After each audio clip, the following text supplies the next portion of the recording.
If these two go 800 pages without boning, I'm going to riot. I can't take this book. Okay. This is insane. I'm actually getting teary-eyed. Hi friends, welcome back to my channel. Today I'm bringing you another Buzzy book vlog.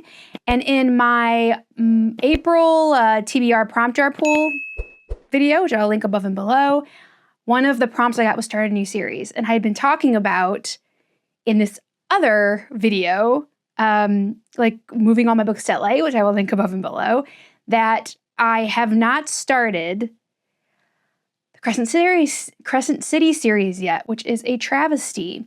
I love all of Sarah J. Maas's other books, and yeah, I've been sleeping on this one. So, we are starting it today, people. Day one of this vlog. It is 803 pages.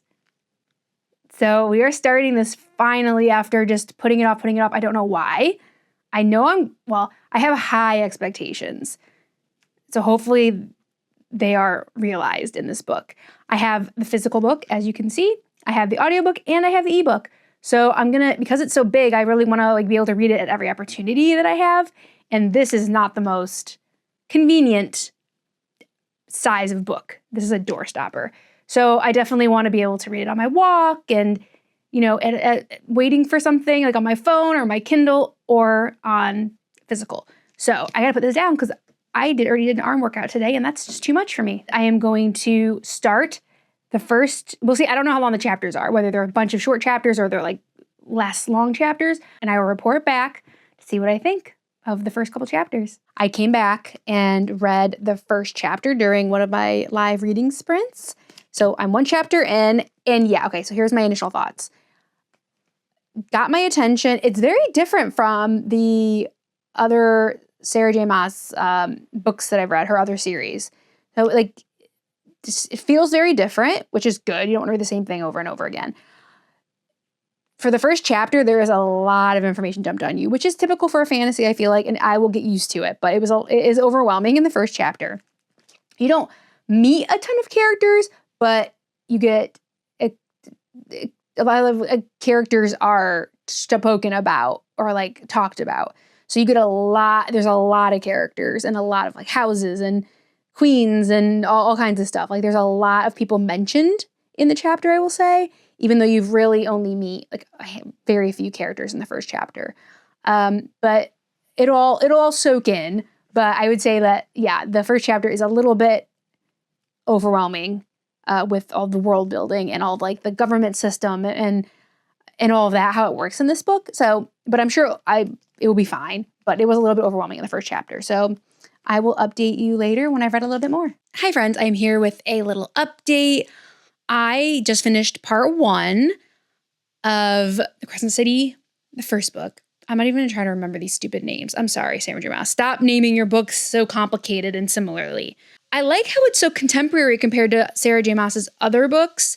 I feel like the world they live in is much closer to ours than her other ones. It's not set. They have jobs and clubs and cell phones and drugs. Okay, sorry. I moved into a different room because I felt like the dinner that was cooking was going to be sizzling in the background, and I thought it would be distracting and annoying. So anyway, yes, it's very contemporary. I think closest to our world that she's written, and I found that really interesting. I was not expecting that.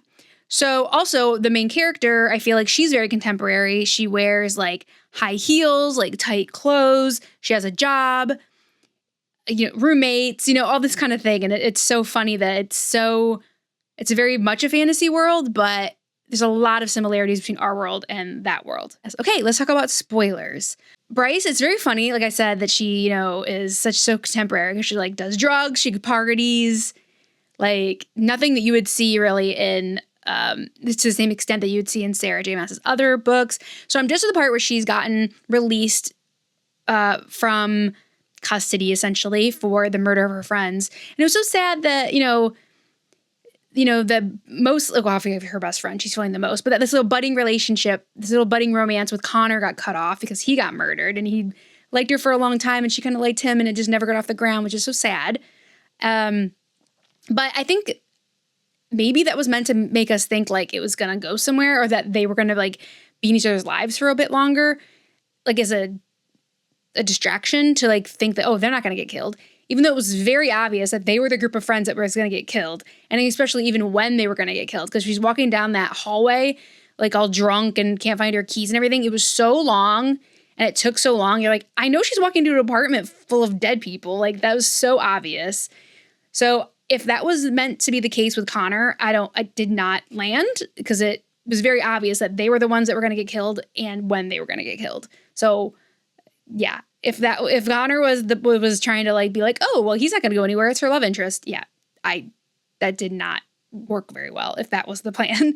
But it was still sad nonetheless. Yeah, and these like angels that are like indentured servitude, like slaves or whatever, they're interesting. They're kind of just like rogue detectives, kind of working against their will.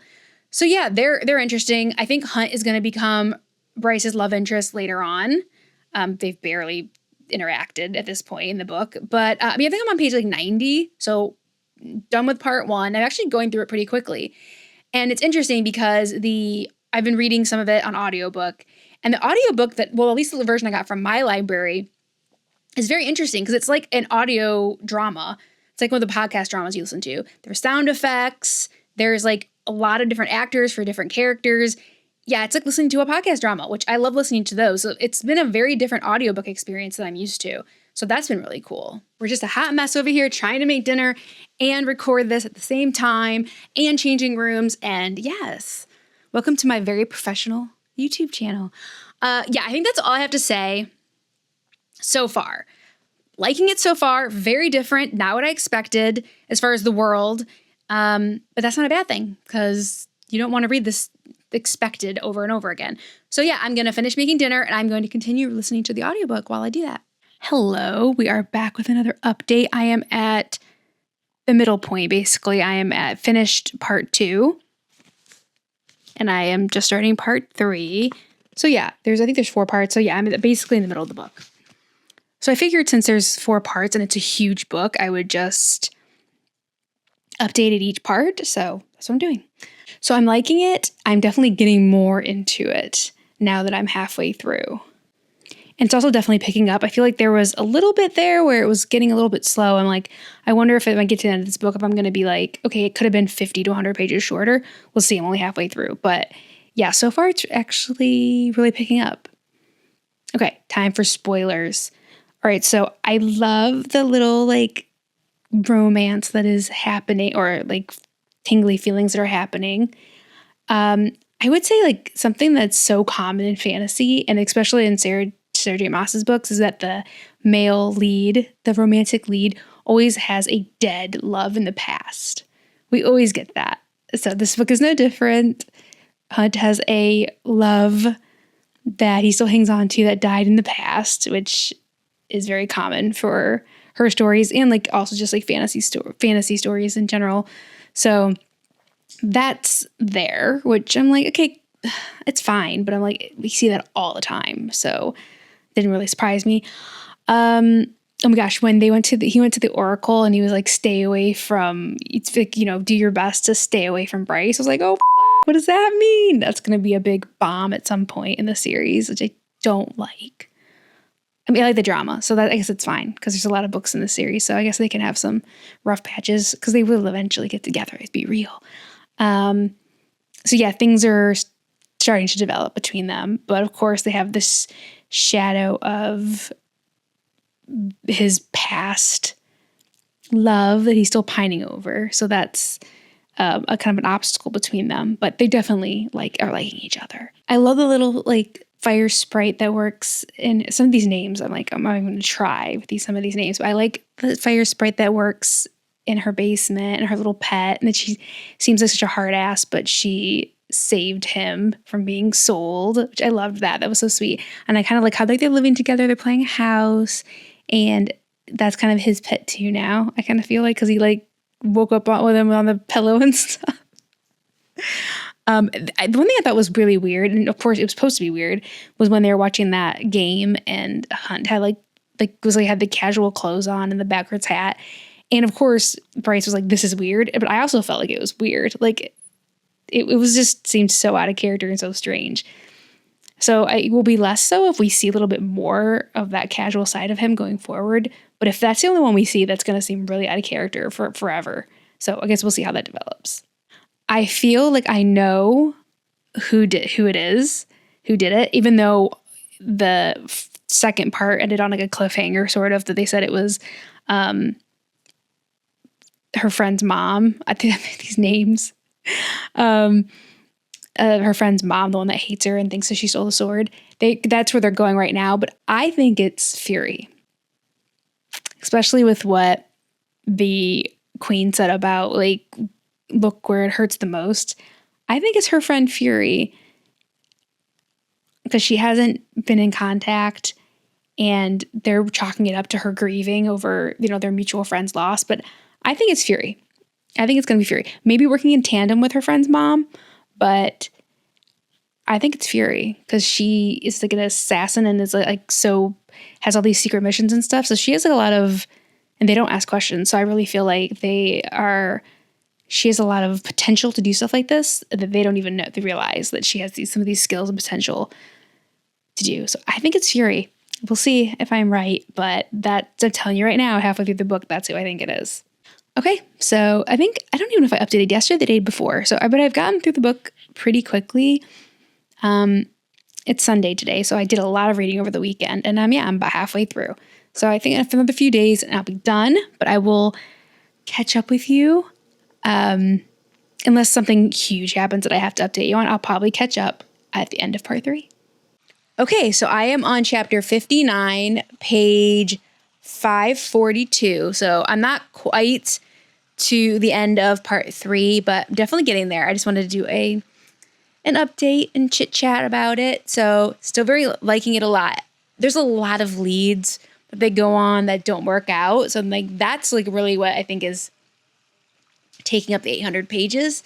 So I definitely I don't mind that it's this long. Let's put it that way. I don't mind that it's this long, but I don't think it needed to be this long so far. Places they go and people they talk to, all very unique and well thought out, and the imagination in it is really, really good. Still loving all the cell phones and group chats and everything that's just kind of strange to have in a fantasy. Of course I have them in some fantasies, but the fantasies I read usually aren't like this. So I'm enjoying that for sure. Okay, spoiler time. I like the mermaid man. I like how flirty he is, and I like that Bryce flirts with a lot of people, which is very much not like a Sarah J. Maas character. I feel like a main female character. I do like it. I think it's funny. Her and Hunt are getting closer and closer. I'm like, if these two go 800 pages without boning, I'm gonna riot. So it looks like Danica is was up to no good, but maybe she'll be vindicated by the end of this book. But she stole the horn. She's selling drugs, apparently, selling synth. I think it's going to look really bad for her up until the end. And then it's revealed that, she did it all for a good reason. And I'm going to say maybe Fury is still the one that's behind all of this. And maybe she's working for somebody else that has yet to be revealed. But I think maybe Fury still is the outlier in all of this. So still have that in the back of my mind. I also feel like Hunt is starting to maybe think about, I don't remember, I can't pronounce her name, Shamar, whatever, his old lover a little bit. I think he's starting to think when he gave Bryce that opal, that the other girl would have forgot about it and put it in a drawer, and because she was a princess or a queen or whatever, and an archangel, and she would have had a lot of jewels and riches and everything. But it seems like it meant a lot to Bryce. Oh, here we go. Also, another thing I wanted to say. A green flag for a guy is when he calls you by your last name. I love that. My husband called me by my maiden name, and I love that. I think that's adorable. And he's never, that I can remember in 500 plus pages, called her Bryce. He will, and it'll be an important moment, I think. But I like how he calls her Quinlan. I love that like nickname when guys call their friends or more than friends, their partner by their last name. I think it's really cute. Oh, also, I keep remembering things I want to say. I feel like the more the book goes on, me and Bryce have a lot more in common because we both love otters, and I think our world's equivalent to her ponies was My Little Pony. And she's like, I'm in my mid-20s and I'm still into ponies or whatever. I'm turning 40 this next year. My birthday is January, so I've already had my birthday. But I'm going to be 40 and I still love My Little Ponies. In my 20s, I had a My Little Ponies themed birthday party. And like a year ago, I brought like a My Little Ponies cardigan. So yes, Bryce, you have your pony love out like no shame. Don't have them in a box in the closet. Have them out on the mantle because we love our ponies. So yeah, I was like laughing that we both kind of have those things in common. She's a tough cookie, but she has a lot of like soft spots. And we're definitely seeing more of those for sure come out.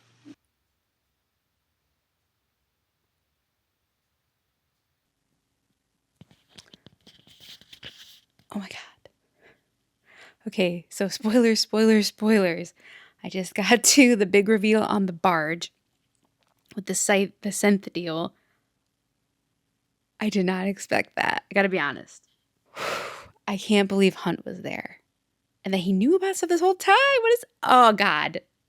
We trusted him.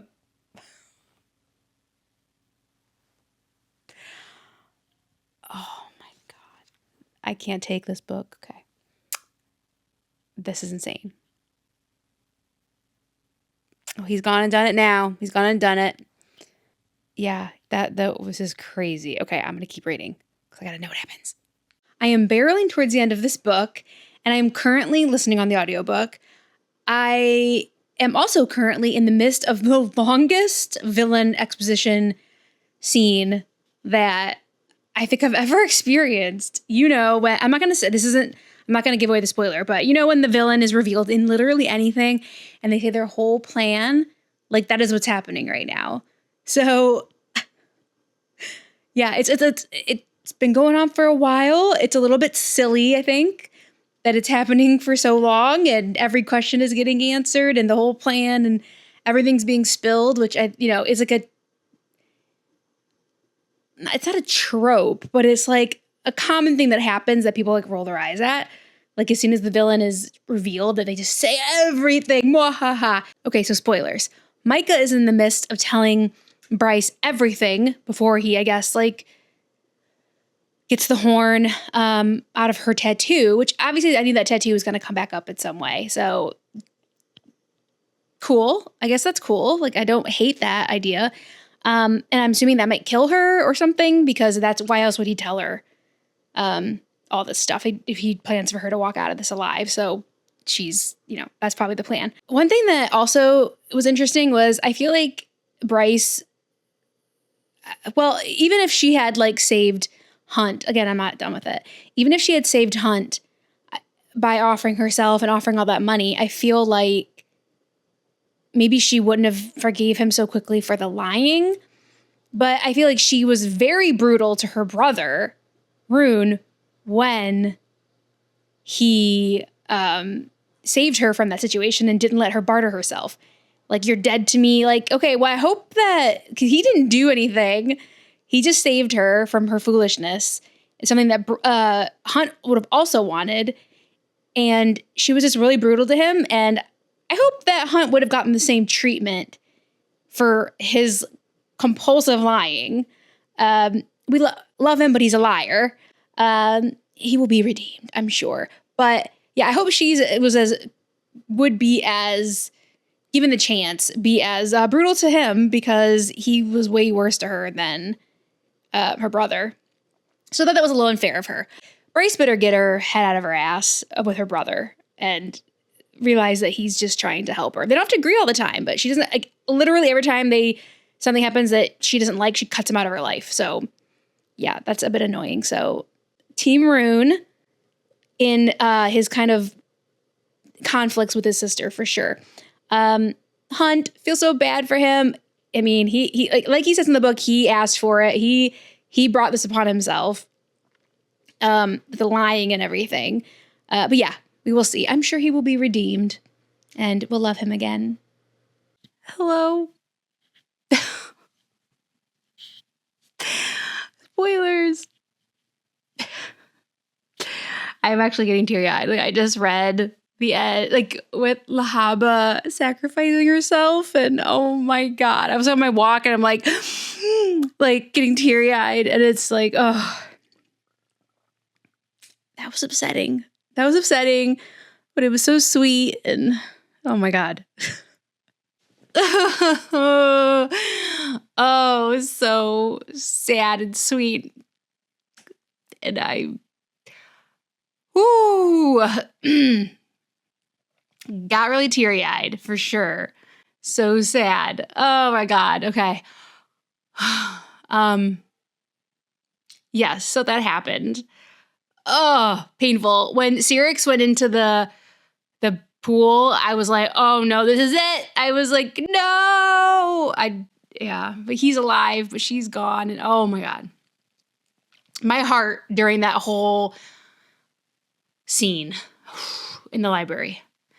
After, like, I was kind of complaining last time I'd gone over that the exposition of Micah was just going on forever. And then it got crazy. And I really thought that Micah was going to get pushed into the pool or whatever, and the Nox was going to eat him up. I thought that would be cool. But it didn't go that way. I think it went a better way than I had thought that would be cool. Yeah. Wow. So she's just killed Micah. Kill is putting it lightly. So we're getting really close to the end of the book. Whoop. My heart. Okay, everyone. I have finished it. House of Earth and Blood, first book of Crescent City series. I finished it, finally. I don't mean finally as when I started to read it, since it came out. It's been 5 years. Wow, so much was packed into one book. I can't even imagine what is to be done in the next two books. There's so much I liked about it. There was a little bit I didn't like about it, but mostly, definitely, the good outweigh the bad. I feel like I'm struggling with what to rate it. So I'm not going to rate it in this video. I'm going to wait and rate it in my monthly reading wrap up, so I can have some time to sit with it and think about it. So, but yeah, I really liked it, and I will be reading the next ones for sure. It just kept going and go on and on and on, and then this person's almost dying, and then that person's almost dying. Okay, spoilers. Yes, we went 804 pages without Hunt and Bryce boning. Sarah J. Maas, come on. Come on. That's the lone reason to read book 2. Yeah, it's like Prince of Hell, dude. Like, he's going to stir up some shiznit in the next book for sure. Obviously,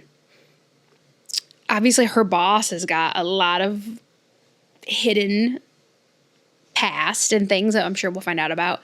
Obviously, the epilogue is meant to keep you like on the string for the next book when it comes out. Obviously, it's already out now.